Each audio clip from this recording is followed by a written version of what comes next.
pal Spaz, the YWC Reality Check, here to talk about Tna Slammiversary, and unfortunately, going to be doing it by myself. Was hoping to have Jake on here with us tonight, and you wouldn't have to put up with a pretty sexy face, but you do have the gimmick hat, so everything is all said and done. Go over to Jake, find him, Countdown Ended on X. We're going to find him a Twitter that works, but that's what's going on for now. Send him some love. We're going to have him on here sooner than later. We'll probably have him on here for a review or State of Wrestling next week, something like that. So I won't get to bounce off him as much, but you get me on video and you get me still trying to figure out this whole video setup that I've got going on here now. But yeah, Slammiversary, 20th anniversary of Slammiversary, I believe, highest selling show that TNA has done in, I believe it's either 9 or 10 years, so they're putting roughly 4,000 people into a building in Montreal called, definitely cheating, the Verdun Auditorium. Don't know much about Montreal. That makes me a very bad Canadian. But it is what it is. It's a nice homecoming for PCO. It's a nice homecoming for Mike Bailey. And I just finished watching the TNA press conference leading up to Slammiversary this coming Saturday, where Joe Hendry said he's going to win the TNA Championship and then call out John Cena. So, if you want your headline, if they want a headline, they can definitely do that this weekend. But as it stands right now, a couple of things. Caveats, as they usually are when I'm previewing a TNA show. I have not yet watched this week's episode of TNA, so I don't know what's going to be added to the card. I know the Hardys are wrestling tonight. I think PCO and Steph DeLander are doing like a weird, creepy wedding thing. I'll check that out later on, and if there's something worth talking about, hey, we can talk about it at the end of the weekend. But as it stands, there's only 6 matches, which is definitely not the case. I know I've heard rumor that there is a women's tag team match that's been thrown on the kickoff. It's not currently on the Wikipedia listing, so that's not what we're going on tonight. Is it? I cheat, I use Wikipedia, I'm lazy, I don't take very many notes. But I will say, quickly, hopping on over to our friends at No DQ, Aaron Rift, etc., for a quick quote from Jordan Grace about the show. Man, the Joe Hendry thing threw me because, like, John Cena's on his, like, farewell tour to the chagrin of some and to the jeers of some weird people out there. So if this thing goes off the air with John Cena showing up at Slammiversary, I'll pop my fucking nut. But more generically speaking, and I mean especially in the era of this NXT TNA collaboration we have going on, really still getting over the pop from the Rascals debut on NXT. I thought that was a lot of fun. The match they had with Gallus was great. And much like AEW this week, the highlight of the show was at the beginning of the show. Side note, I take a lot of pops at AEW, and I will say, taking pops at people is not valid if you don't give them their props when they do something good. MJF, Will Ospreay going just about an hour for that, the International Championship, was a pretty damn good match. Go check it out if you haven't. And similar thing this week on NXT with the Rascals taking on Gallus, and everything else was sort of on a downward slope from there. Not bad, just not maintaining the energy. I'm just ridiculously happy for the Rascals. And I should say as well, I really do predict that something is going to happen with them on TNA. They've come to NXT, and they've reunited with Wesley. Wesley has not returned to TNA programming, though. So, that's the other thing that's happening tonight. The No Quarter Catch crew from NXT are taking on the TNA members of the Rascals plus Kushida. So prediction, although by the time you guys see this, the show will be over, so it's not a prediction anymore. But right now they're teaming up with Kushida. I imagine Wesley is going to get involved in some way, shape, or form. I can't imagine that the reunited Rascals, the No Quarter Catch crew, or Gallus themselves are not involved somehow with the proceedings this coming Saturday. But Jordan Grace, talking to, it doesn't say where the interview came from, so no DQ, you're letting me down a little bit. But her quote about this show, in the light of the NXT TNA working together thing, the surprises are going to be bigger than people realize. TNA and NXT do surprises better than any other promotion. I don't think you can argue that. If you're tired of accidentally reading spoilers, watch Slammiversary. Our goal is to make fans fall back in love with wrestling. Now, it's a loaded statement. I mean, it's promotion, but it's a loaded statement. I said coming out of Money in the Bank, being there live for all the Drew McIntyre, CM Punk stuff, there was a lot of, for myself, being there live, there was a lot of this is what wrestling is supposed to do to you moments. If we get one or two big things for TNA here, this could be their sort of jumping off point. Like, they've rebranded, they're on a good foot. There's a lot of comparisons now between what they are doing now with the WWE collaboration with what they did with the AEW collaboration. Now, to the surprise of nobody, the collaboration with AEW was crap. And of course I'm going to say that because I don't like AEW. But on the one hand, all they did really was take Impact, as it was at the time, take Impact's title, put it on Kenny Omega while he held like 10 other belts, and let him parade around on Dynamite with them. It didn't do them any favors, per se. But, to be fair to AEW, Impact was not in the position that TNA is now to get the help if AEW had offered it, which they didn't. But I don't think Impact back then is in the position that TNA is now to get the help, the assistance, the collaboration that they are getting from WWE now. So when you hear comments from people like Moose, who was also quoted on No DQ recently as saying that the collaboration now with WWE is not nearly as selfish as the AEW one was. As much as it made me pop, and it did, I do have to be fair as well and say that AEW was just getting up off the ground. WWE's firmly had legs under them for like 50 years. So, but they were also dealing with a version of TNA/Impact that was not in the position it is right now, and not in the position to maybe get the help that they could have given. That being said, WWE being around for 50 fucking years or so, it's very, very adorable that they just had their 250th episode of Dynamite. Condescending pat on the head for all the AEW Macho fans.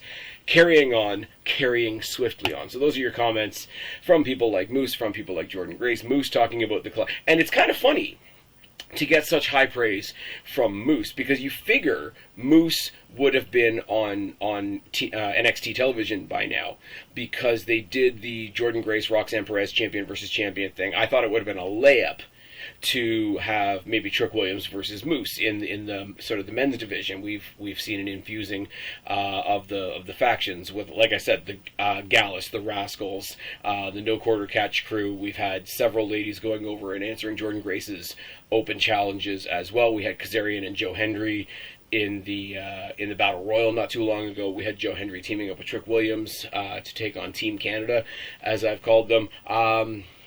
Could have been a layup to do what you did with the men with the ladies. Trick Williams versus Moose would have been a hell of a match. My point in saying all that is it's interesting to not only hear the praise that this collaboration is getting, but get that praise on the collaboration from somebody who hasn't even really participated in it yet. And of course, you got people on social media that are going to say, well, WWE fucks over everybody that they work with. Well, this WWE has only existed for about a year and a half, so there's that. Also, Moose is backstage with these people, and I'm going to take his word over how well this is working over Johnny69 on Twitter. I just am. So, TNA is going to lead to a lot of NXT talk, and you know, if you're dealing with me, that TNA is going to get a lot of Destiny talk. So off goes the gimmick hat, on goes the Destiny hat, because if I'm going to be on camera, I'm going to have fucking gimmicks. Shout out to Destiny. They got a show coming up that looks really good that I can't make it to because of a family function, which is really, really unfortunate timing on my part, but I really do hope they have a good time. I think Kelly and Top Dollar, or whatever we're calling him, AJ Francis now, are both going to be on that show, along with people that I've told you about forever and ever and ever. And considering the first match we're going to talk about tonight is Mustafa Ali versus Mike Bailey for that TNA X Division Championship, I will stick in another plug for Destiny. Watch their their social media, their YouTube, etc., because due to release on the 1st of next month is the match that I've been talking about for a while, that I had the good fortune of being at, which was Mustafa Ali, the current X Division champion, taking on one of my favorites at Destiny, which is El Diablo Gabriel Fuerza. If you have the time, if you follow them on social media, if you follow them on YouTube, I really encourage you to check out that match. Gabriel Fuerza is absolutely, to me, the dude's astonishing. He is following in the footsteps of Pete Dunne, Josh Alexander, Aiden Prince, etc., as being one of the guys when I go to a Destiny show. It's like, this guy right there, he's the reason I'm here, along with his partner Von Vertigo and their sometimes partner Alexia Nicole, who you guys will have seen on older episodes of Destiny when they've been in Canada and such and so forth. Anyways, all that to say, Mustafa Ali versus Mike Bailey is the first match. Mike Bailey is in his home, I don't know if it's his hometown, but it's definitely his home province, because he was loving all the French at the press conference, as he should. He's going to have Trent Seven in his corner. Mustafa Ali's going to have Champagne Singh in his corner, or Campaign Singh in his corner. He's still doing the political shtick, the political candidate thing after... Again, going to tread on this lightly after the events of last weekend in the States. I don't know how much longer that gimmick is going to hold water, because it might be cutting a little too close to the bone or too close to the ear, if you will. But Mustafa Ali's a fantastic wrestler. Getting to see him wrestle live for the first time was fucking awesome. And Mike Bailey, in a Destiny ring, signed his TNA contract in front of me, in the front row, because I'm that guy. Mike Bailey, X Division, he's been the X Division champion though. So, and Mustafa Ali, when he came to TNA, we thought it was only for limited dates. So, as much as I want Mike Bailey to get his props in his hometown, home province, home country, etc., if it's the swan song for Mustafa Ali, that's going to be really unfortunate. There's a lot of speculation as to how Mustafa Ali could look in NXT as a TNA guy, as a former WWE guy, but I don't think that's really an issue. If Nick Nemeth shows up on NXT, just do it. Just do it. Nick Nemeth versus All Ego Ethan Page would be a really interesting who's the bigger asshole match. I do think Mike Bailey's going to win. I do think he's going to get that hometown moment. I do think, potentially, I haven't heard one way or the other. I do think Mustafa Ali might be going on to other things, because I know he's doing stuff outside of TNA as well. And as a side note, as I say, due to current events, I don't know how much longer that political candidate gimmick will work without riling up somebody or encouraging somebody. So I just hope all of you, like those of you out there that are watching me in America, I say this with no sarcasm, no matter what side of things you're on, I hope you guys are good. I hope you guys are doing okay, because I can't imagine. Trudeau. Just saying. Alicia Edwards and Masha Slamovich are defending their Knockouts World Tag Team Championships against Danny Luna and Jody Threat, collectively known as Spitfire. Now, it's a bunch of odds and sods pieces here, isn't it? Because you guys have heard me say a whole lot, I don't like the system. They look like the Island of Misfit Toys. So the fact that one of them is teaming with somebody outside the group to hold those tag titles is also a little disjointed. And you got Jody Threat, who's awesome, who I was introduced to by Destiny. Yes, check it off your Spaz Phoenix bucket list. It's fine.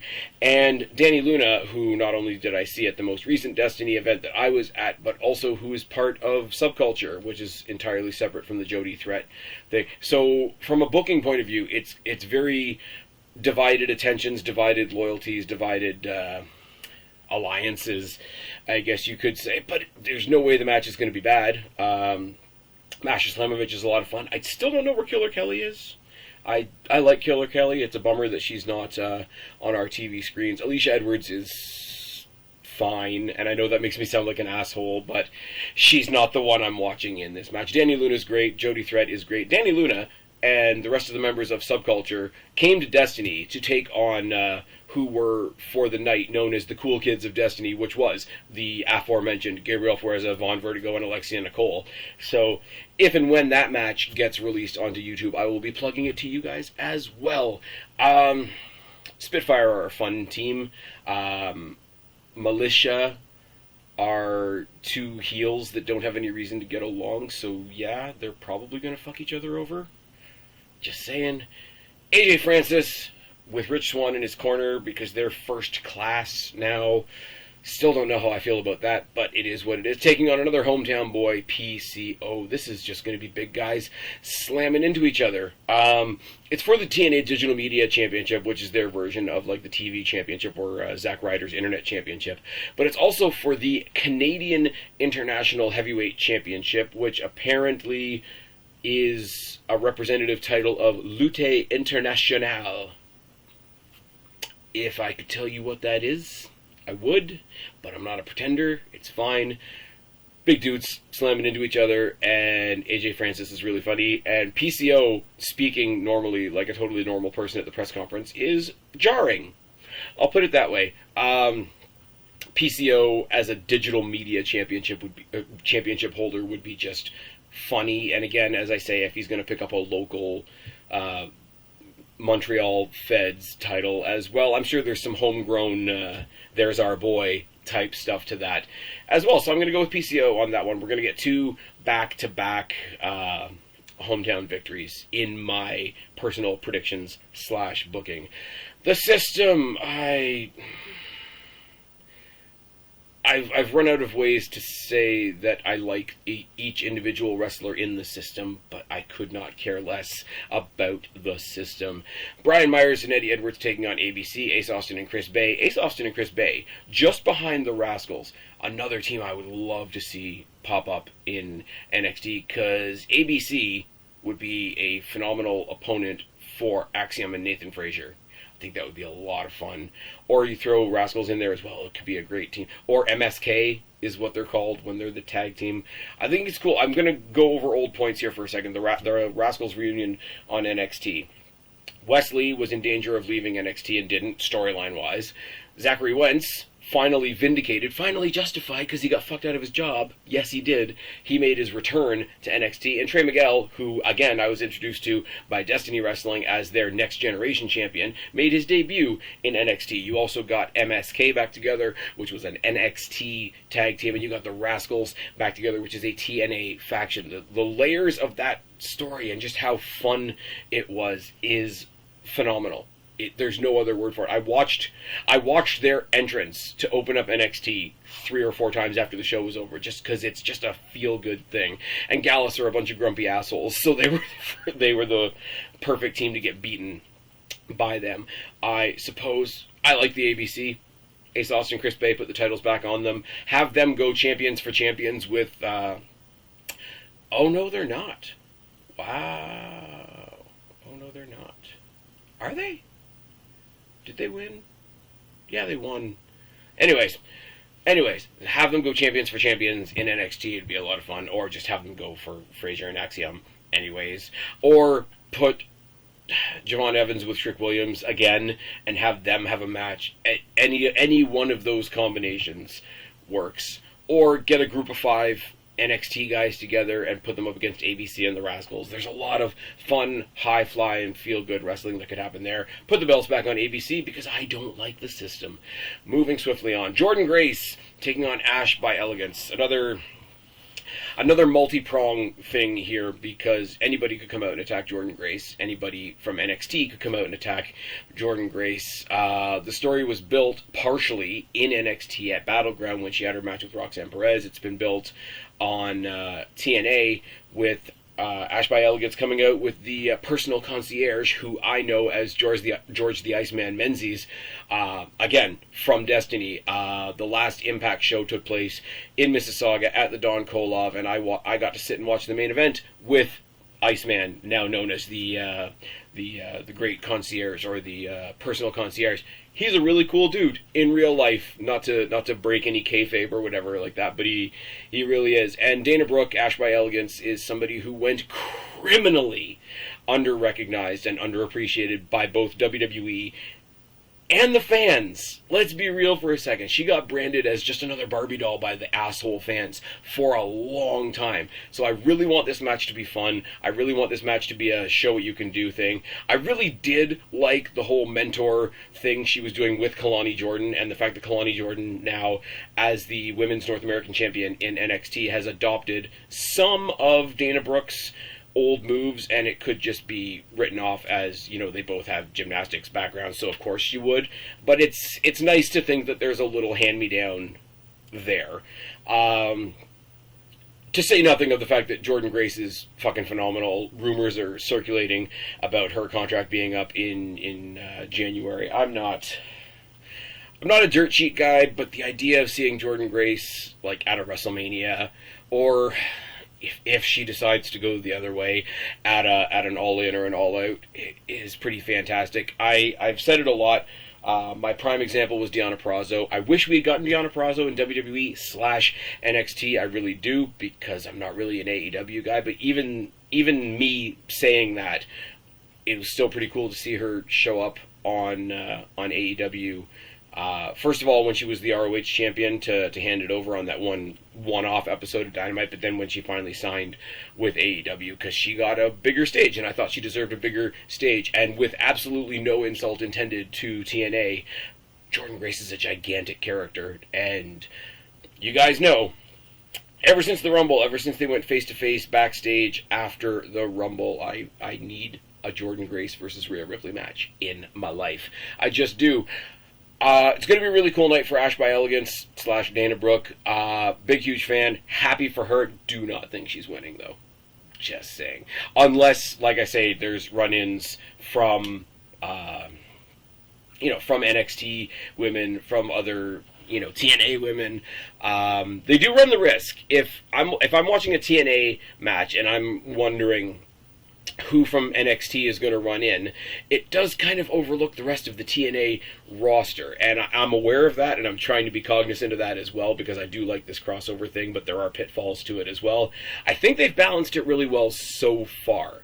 That's all I can really say, is they've balanced it really well so far, and all I can say is it's my opinion, as somebody who is a big fan of TNA, as somebody who is a big fan of NXT.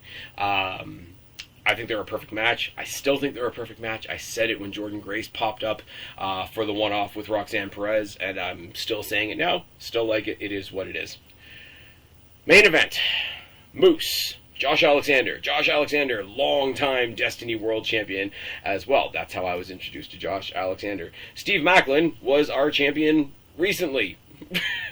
Nick Nemeth was Dolph Ziggler, and even though he had a resume a mile long, he was still criminally underutilized by WWE, and I will stick to that. Frankie Kazarian, just awesome. While everybody else was popping for Joe Hendry in the Battle Royal that happened a couple weeks ago to see who was going to face Trick, I popped for Frankie Kazarian, and I thought it was kind of cool that before the match even started, or before the show even started, they were showing some of the entrances for the Battle Royal, and the first one to come out was Frankie Kazarian. I popped huge. Frankie Kazarian's awesome. And of course, Joe Hendry is the man of the hour, the man with the power, the man with the attitude too sweet to be sour, and he's probably winning, isn't he? He's probably winning, isn't he? Now, as I said, he said in the press conference he may just raise the belt and call out John Cena, which would be wild. If John Cena's in the back in Montreal to respond to that, that will also be wild. If John Cena's walking around with the TNA Championship as part of his retirement tour, that would be wild. But also, I still go back to what I said before. There's going to be the men's equivalent of Roxanne Perez, Jordynne Grace at some point. So who would, right now our champion on the NXT side of things is All Ego Ethan Page. Who do I want to see go up against All Ego Ethan Page? Definitely Joe Hendry. Definitely Joe Hendry, the way they're playing up the say his name and he appears thing on NXT. Also, Rascals, I gotta say, their music is better than Wes Lee's or the MSK music, so hearing the Rascals music on NXT popped me huge, popped me rotten, whatever you want to say. The other thing that we could do, and what we haven't quite done yet, is actually belting up Nick Nemeth.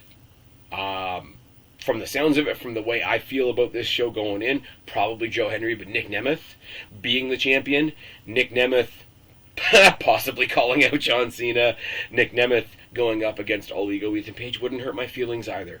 And I will say, one more time, I don't think it necessarily has to be an us versus them thing, but they do need to do an entire Worlds Collide show as just a celebration of how well this thing is working so far. I thought it was really cool, by the way, in Jordan Grace's comments in that quote that I read, where she said, if you're tired of accidentally reading spoilers, check out Slammiversary this Sunday, because they do acknowledge that people are not watching the weekly show as if it's happening right then and there. And I think that kind of acknowledgement is important, because not that TNA treats their fans like they're dumb, but it's nice to have an acknowledgement of, hey, we know you guys aren't dumb. And the more they do on the TNA side, the more it has a chance to be spoiled. The more they do it on the NXT side, because it's live, less likely so, but especially on a pay-per-view. If your weekly shows are taped, potentially spoiled, etc., you really have to hold back with one hand and punch with the other when the pay-per-view gets there. That's just my opinion. I don't know what goes into putting these shows together. I won't pretend that I do. But it seems to make sense to me. And it seems to make sense to me that if you're going to do something punchy on a weekly show, it would happen more on NXT. That's not a dig at TNA. It's really not.